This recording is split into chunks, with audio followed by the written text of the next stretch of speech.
हे समोर दिसते ते कांड्या कर्कोच पांढऱ्या मानाचा कांड्या कर्कोच आहे बघा. आता हे पक्षी बंधारा आहे आमच्या इथं उंडाळ्याचा, पण त्यांना खाण्यासाठी आता काय पक्षी नाहीच. मासे वगैरे संपलेले आहेत, तलाव पूर्ण खाली गेलेला आहे बघा.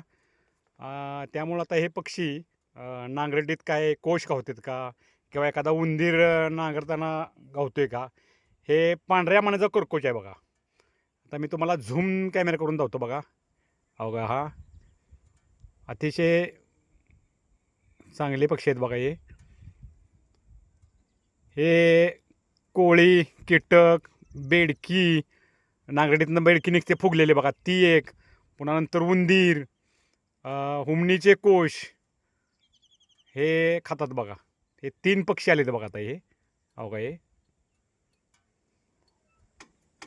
मी तुम्हाला झूम करून दावतो आणखीन. हो का, हे अतिशय सुंदर आहे. चोच अतिशय लांब आहे बघा त्याची पक्ष्याची, आणि मान एकदम पांढरे आहे. हो का, हो का, चोच अतिशय लांबडी आहे. म्हणजे जेवढी मान पांढरी आहे त्याच्या मानेच्या पांढऱ्या लांबीपेक्षा जास्त आहे बघा चोच त्याची लांबी. हे पांढऱ्या मानाचा कर्कोच असं या पक्ष्याला संबोधलं जातं.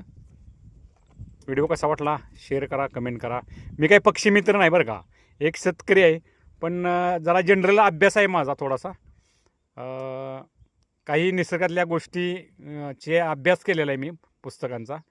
त्यामुळं ते जेवढं लक्षात आहे ज्या पक्ष्यांचं माहिती तेवढी मी तुम्हाला शेअर करण्याचे प्रयत्न करतो आहे.